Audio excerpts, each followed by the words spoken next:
हाय दोस्तों, welcome to धन।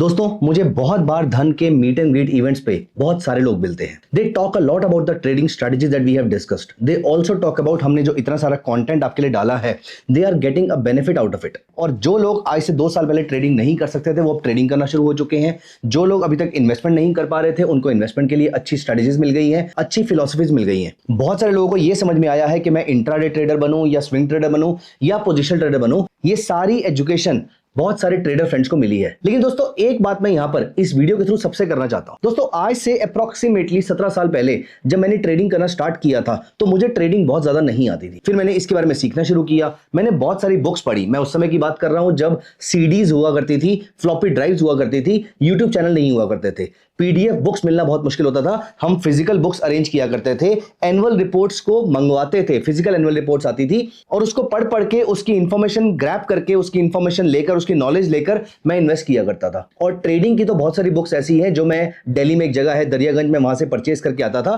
तो सेकंड हैंड बुक्स हुआ करती थी, वो बहुत मुश्किल से मिला करती थी। उसको पढ़ पढ़ के मैंने ट्रेडिंग को सीखा है और सारे चार्ट्स में एक्सेल में बनाया करता था और वहां से मैं ट्रेडिंग लिया करता था। अब दोस्तों, कुछ साल बीत गए, 2 से 3 साल बीत गए, मैंने अच्छी खासी ट्रेडिंग सीख ली, तो यहां पर मुझे प्रॉफिट भी होना शुरू हो चुका था। लेकिन अब मैंने यहां पर एक अजीब चीज नोटिस करी। दोस्तों, प्रॉफिट तो हो रहा था, लेकिन इवेंचुअली जब प्रॉफिट होता था तो वो प्रॉफिट थोड़े टाइम के बाद खत्म हो जाया करता था। आपके साथ भी आई होप पहले कभी हुआ होगा या फिर अभी चल रहा होगा कि आप धीरे धीरे करके बहुत सारा प्रॉफिट एक्यूमुलेट करते हैं, लेकिन 1 या 2 ट्रेड्स ऐसे हैं जो सारा प्रॉफिट लेकर चले जाते हैं।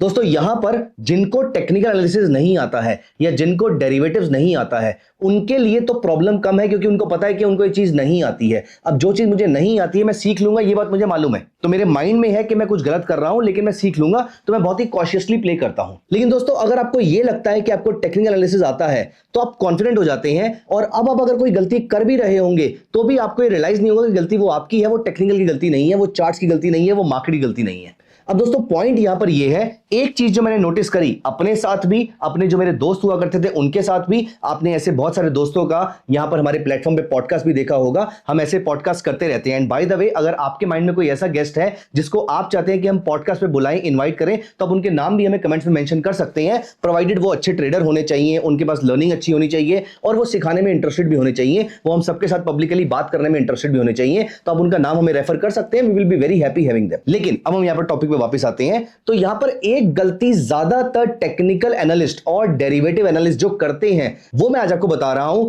दोस्तों, ये गलती वो नहीं है जो बिगिनर करते हैं, ये गलती स्पेशली वो है जो एक्सपीरियंस लोग करते हैं। और ये क्या है? There is a problem with the mindset of all the people who use technical analysis, and this problem is called the monkey mindset, this problem is called the squirrel mindset, this problem is called the jumping jack mindset, this problem is called the moving mindset. तो यहां पर मैं इसको monkey mindset के नाम से बुलाता हूं।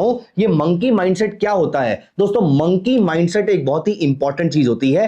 मंकी माइंडसेट का मतलब होता है, आप सोचिए, मंकीज की सबसे बड़ी आदत क्या होती है? आप अपने माइंड में इस समय किसी भी टाइम पर अगर आपका किसी मंकी से पाला पड़ा हो, तो सोचिए वो क्या कर रहा होगा। I am very very sure, अगर इस समय आपके माइंड में एक मंकी आता है, तो चांसेस आर वेरी हाई कि वो पेड़ पर बैठा हुआ होगा, आप ये सोच रहे हैं, या फिर किसी दीवार पर बैठा होगा, आप ये सोच रहे हैं। और एट द सेम टाइम, अगर आप दोबारा से इस मंकी को सिर्फ 1 मिनट के बाद दोबारा सोचेंगे अपने माइंड के अंदर, वो सेम जगह पर बैठा हुआ नहीं मिलेगा। दोस्तों, मंकी की एक बहुत ही खास आदत है कि वो जंप करते रहते हैं। वो एक जगह से दूसरी जगह, दूसरी से तीसरी और तीसरी से चौथी जगह पे जाते रहते हैं। तो दोस्तों, इस तरीके से उन्हें जंपिंग जैक बोला जाता है। और एक बार मैंने एक बुक में पढ़ा था, इस प्रॉब्लम का नाम होता है मंकी माइंडसेट। दोस्तों, ये मंकी माइंडसेट क्या होता है? अगर ये किसी इंसान के अंदर है, तो वो इंसान उछलता रहेगा, वो कहीं ना कहीं इधर उधर भागता फिरता रहेगा, वो एक काम से दूसरे काम पे ढूंढता रहेगा।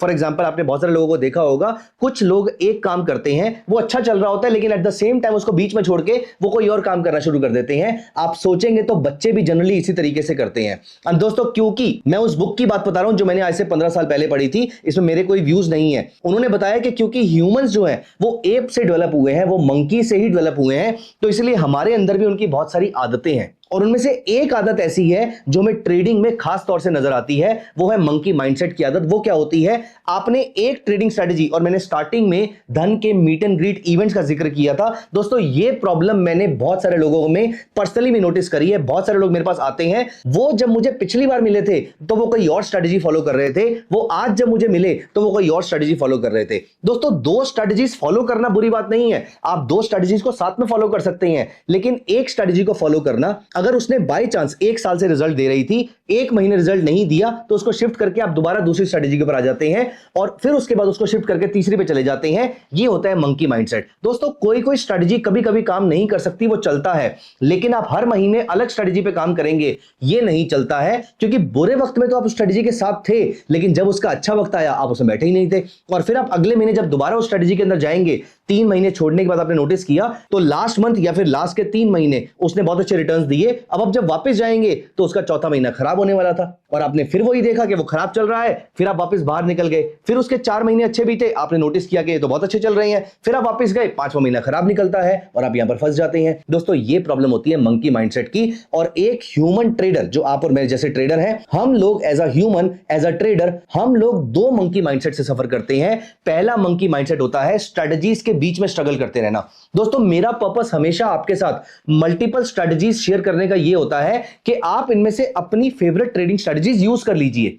इसका मतलब ये कहीं नहीं होता है कि आप आज ये वाली कीजिए, कल वो वाली कीजिए, परसों ये वाली कीजिए, नहीं, आप इनमें से कोई भी 5 स्ट्रेटजी चूज कर लीजिए और आप इसमें अपना कैपिटल को एलोकेट कर दीजिए। दोस्तों एक स्ट्रेटजी पे पूरा का पूरा कैपिटल एलोकेट करने पर आपका डाइवर्सिफिकेशन नहीं हो पाता है, आपका रिस्क मैनेजमेंट नहीं हो पाता है। इसलिए एक स्ट्रेटजी मोमेंटम वाली लीजिए, एक स्विंग वाली लीजिए, एक कमोडिटी की लीजिए, एक इक्विटी की लीजिए, एक स्विंग की लीजिए, एक पोजीशन की लीजिए। आप इस तरीके से अपने आप को डाइवर्सिफाई कर सकते हैं, लेकिन इसका मतलब यह बिल्कुल नहीं होता है कि आप आज ये वाली स्ट्रेटजी यूज कीजिए, कल स्विंग कीजिए, परसों इंट्राडे कीजिए, फिर आप मोमेंटम कीजिए। नहीं, ऐसा नहीं होता है। मंकी माइंडसेट आपको फॉलो नहीं करना है। आपको अपने लिए कुछ ट्रेडिंग स्ट्रेटजीज, चाहे वो 1 हो या 10 हो, आप अपने लिए ट्रेडिंग स्ट्रेटजीज चूज कीजिए। आप अपने कैपिटल को high probability setup which is HPT, medium probability setup which is MPT and low probability setup which is LPT, आप इसमें सेग्रीगेट कर दीजिए और इसके पॉइंट ऑफ व्यू से और इस तरीके से अपनी पोजीशंस को एग्जीक्यूट करते रहिए। लेकिन इसका मतलब यह नहीं है कि आप इस महीने कोई और स्ट्रेटजी पे काम कर रहे हैं, अगले महीने कोई और कर रहे हैं। एक ही स्ट्रेटजी पे फोकस कीजिए। जैसे महेंद्र सिंह धोनी ने हमेशा एक हेलीकॉप्टर शॉट पे फोकस किया है, ऑफ कोर्स उनके पास बहुत सारी वैरायटी है, लेकिन उन्होंने हेलीकॉप्टर शॉट के बाद और कोई डिस्कवरी नहीं करी है। जैसे हरभजन सिंह ने अपना दूसरा क्रिएट किया था, जैसे अनिल कुंबले ने अपनी फास्ट वाली बॉल डिस्कवर करी थी, इस तरीके से आपको भी सिर्फ अपनी limited number of strategies discover करनी है। मेरी वाली स्ट्रेटजीज में ट्वीक करना है, उस पर टिके रहना है। दोस्तों हर स्ट्रेटजी का अच्छा बुरा टाइम आता है, आप उसके बुरे टाइम में कहीं और शिफ्ट मत होइए। तो पहली प्रॉब्लम मंकी माइंडसेट की, जो आप स्ट्रेटजीज में शिफ्ट होते रहते हैं, ये होना छोड़ दीजिए, क्योंकि ऐसा करने पर आप स्ट्रेटजी का बुरा टाइम तो देख रहे हैं, लेकिन अच्छे टाइम में उसके साथ नहीं है। इसमें करना क्या होता है, आप एक स्ट्रेटजी उठाइए, उसको कई सालों के लिए बैक टेस्ट कीजिए, पुराने हिस्टोरिकल डेटा पे जितना पॉसिबल हो पाता है, अप्रॉक्सीमेटली 100, 200, 300, 400, 500 डेटा पॉइंट्स के लिए उस पर फोकस कीजिए। अगर वो स्ट्रेटजी अच्छी चल रही है, इसको आगे चलाइए और इस पर टिके रहिए जब तक कि ये स्ट्रेटजी का ड्रॉ डाउन आपकी एक्सपेक्टेशन से ज्यादा ना हो, आपके बैक टेस्टेड रिजल्ट से ज्यादा ना हो। So this is first point. Second monkey mindset, trader क्या गलती करता है यहां पर मैं आपको बताता हूं। एक पर्सन है राहुल। राहुल ने अभी डेली चार्ट पे, वो पोजिशनल ट्रेडर है, राहुल ने डेली चार्ट पे फॉर एग्जांपल एक हायर हाई हायर लो देखकर ट्रेड लिया, उन्होंने बाय कर लिया। प्राइसेस 1000 रुपए से बढ़कर हो गए 1400 रुपए, 1000 से बढ़कर हो गए 1400 रुपीस, उसको 40% का रिटर्न हो रहा है, उसको अप्रॉक्सीमेटली 400 रुपए पर शेयर का प्रॉफिट हो रहा है। अब दोस्तों यहां पर स्टॉक थोड़ी देर के लिए रुकता है और यहां पर ये रिटर्न थोड़ा सा कम होना शुरू हो जाता है। अभी हो गया 350 रुपीस, थोड़ी देर और यहां पर रुका, रिटर्न हो गया 300 रुपए, 250 रुपीस, 200 रुपीस, 180 रुपीस, 150 रुपीस। बताइए राहुल को कैसा लग रहा होगा? अच्छा नहीं लग रहा, right? Which is okay. 100 rupees. अब राहुल सोचता है कि यार मैंने डेली चार्ट पे ट्रेड लिया था, एक बार देखता हूं कि अभी वापस बाय बना हुआ है या नहीं बना हुआ। वो डेली चार्ट पे जाता है और देखता है कि बाय बना हुआ है। जिस बाय पे उसने बाय लिया था वो बाय सिग्नल ऑलरेडी बना हुआ है, तो उसने कहा चलो ठीक है, कोई प्रॉब्लम नहीं। अब यहां पर ये प्रॉफिट गिर के हो गया सिर्फ 80 रुपीस, 70 रुपीस। अब वो कहता है यार डेली चार्ट पे तो बना ही हुआ है अभी तक, कहीं मैं कुछ गलती तो नहीं कर रहा, क्या ये डेली चार्ट गलत तो नहीं है? तो मैं आर्ली चार्ट पे चेक करता हूं। आर्ली पे जाके देखता है तो अभी भी उसका बाय बना हुआ है, क्योंकि उसने काफी नीचे से बाय लिया था, अभी ऊपर पे सिर्फ उसका एक करेक्शन आया है, तो अभी वहां पर लोअर लो लोअर हाई नहीं बना। फॉर एग्जांपल अगर ये उनका ट्रेडिंग सेटअप था तो अब यहां पर उसके बाद प्रॉफिट थोड़ा सा और कम होता है, 50 रुपीस, 60 रुपीस, 400 रुपए से गिर के 50-60 रुपीस का प्रॉफिट आ गया है। लेकिन अभी तक उसने लोअर लो लोअर हाई डेली चार्ट पे नहीं बनाया है, क्योंकि वो डिप हुआ था, फिर वहां से बाउंस हुआ था और अभी वहीं पर खड़ा हुआ है। अब यहां पर वो नोटिस करता है कि 15 मिनट्स के चार्ट पे और 5 मिनट्स के चार्ट पे स्पेशली, वहां पर तो काफी लंबे टाइम से लोअर लो लोअर हाई बना हुआ है। 2 आर्ली चार्ट पे नहीं बना हुआ, आर्ली चार्ट पे नहीं बना हुआ, डेली चार्ट पे नहीं बना हुआ, वीकली चार्ट पे नहीं बना हुआ, लेकिन 5 और 15 में बना हुआ है। और वो ये कहते हैं कि यहां पर तो इमीडिएटली एग्जिट कर जाना चाहिए, क्योंकि ये स्टॉक तो डाउन ट्रेंड में है। ये मैं क्या कर रहा था, उन्होंने इमीडिएटली स्टॉक से एग्जिट किया और अपना जो 50-60 रुपए का प्रॉफिट आ रहा था वो बुक किया और मार्केट से बाहर हो गए। दोस्तों क्या राहुल ने कोई गलती करी? दोस्तों 3 दिन 4 दिन या 10 दिन के बाद वो नोटिस करते हैं कि ये स्टॉक जो उनका टारगेट था अप्रोक्सीमेटली, जो उनका ओरिजिनल टारगेट था अप्रोक्सीमेटली लेट अस से 1500 रुपीज और 1600 रुपीज, ये उसके भी बियॉन्ड चला जाता है। दोस्तों मेरा क्वेश्चन आपसे ये है कि क्या राहुल ने कोई गलती करी थी? क्या अच्छा स्टॉक सिलेक्ट नहीं किया था? क्या राइट एंट्री पॉइंट सिलेक्ट नहीं किया था? क्या प्रॉब्लम थी? दोस्तों प्रॉब्लम कुछ भी नहीं थी, प्रॉब्लम थी सिर्फ मंकी माइंडसेट की, कि जिस टाइम फ्रेम पे ट्रेड स्टार्ट किया था उस टाइम फ्रेम पे टिके क्यों नहीं? जब डेली चार्ट पे ट्रेड लेना था तो डेली चार्ट के अकॉर्डिंग सेल क्यों नहीं देखा? जब बाय डेली चार्ट पे लिया था तो सेल डेली चार्ट पे क्यों नहीं देखा? जब बाय 5 या 15 मिनट्स में नहीं लिया था तो एग्जिट के लिए 5 और 15 मिनट्स क्यों डिसाइड किया गया? एग्जिट 5 और 15 करने में प्रॉब्लम नहीं है, प्रॉब्लम इस बात से है कि जो चीज पहले से डिसाइडेड नहीं थी स्ट्रेटजी के बीच में, वो चीज आपने कैसे डिसाइड कर ली? दोस्तों this is called monkey mindset. तो आज की डेट में ज्यादातर ट्रेडर्स, स्पेशली एक्सपीरियंस ट्रेडर्स, क्योंकि बिगनर को तो मालूम है कोई इंडिकेटर नहीं है, बिगनर को तो मालूम है सिर्फ तुक्का मार रहा हूं। प्रॉब्लम है टेक्निकल एनालिस्ट की, प्रॉब्लम है उनके जिनको टेक्निकल एनालिसिस आता है, उनको लगता है कि मुझे सब कुछ आता है। तो यहां पर वो लोग ये गलती करते हैं, एक से दूसरी स्ट्रेटजी में जंप, दूसरी से तीसरी स्ट्रेटजी पे जंप, और ये सब कुछ ऐसे चलता रहता है और इवेंचुअली ये ट्रेडर कभी प्रॉफिट नहीं बना पाता। नॉट जस्ट दिस, आज एक एनालिस्ट को फॉलो कर रहे हैं, कल दूसरे को कर रहे हैं, आज एक यूट्यूब चैनल को फॉलो कर रहे हैं, कल दूसरे को कर रहे हैं, एक ने बोला एक्स, दूसरे ने बोला वाई, मैंने यहां पर एक्स को रिजेक्ट करके वाई पे चला गया, वाई को रिजेक्ट करके जेड पे चला गया, जेड को रिजेक्ट करके ए पे चला गया, and so on and so fourth. तो मैं लोगों के बीच में मंकी माइंडसेट यूज कर रहा हूं, स्ट्रेटजीज के बीच में मंकी माइंडसेट यूज कर रहा हूं, और टाइम फ्रेम पे भी मंकी माइंडसेट यूज कर रहा हूं। दोस्तों मेरा क्वेश्चन आपसे यह है कि आप इनमें से किस किस जगह पर मंकी माइंडसेट से सफर कर रहे हैं? मैंने ये वर्ड सफर डेलिबरेटली बोला है क्योंकि ये एक बिगिनर टेक्निकल एनालिस्ट की बीमारी है। मैं ऑलरेडी खुद इस बीमारी को सफर करके इस बीमारी से पास होकर निकला हूं।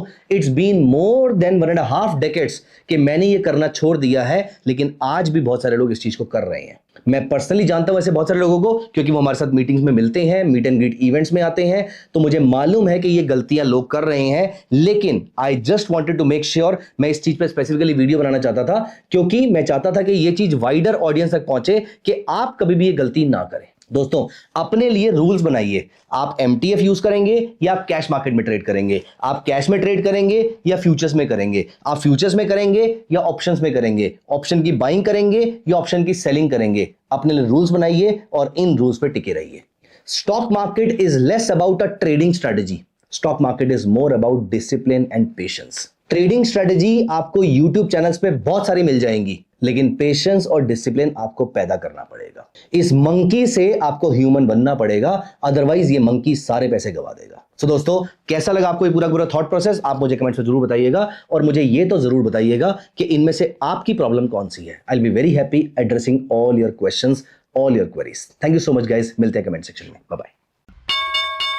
Investments in the securities market are subject to market risk. Read all the related documents carefully before investing.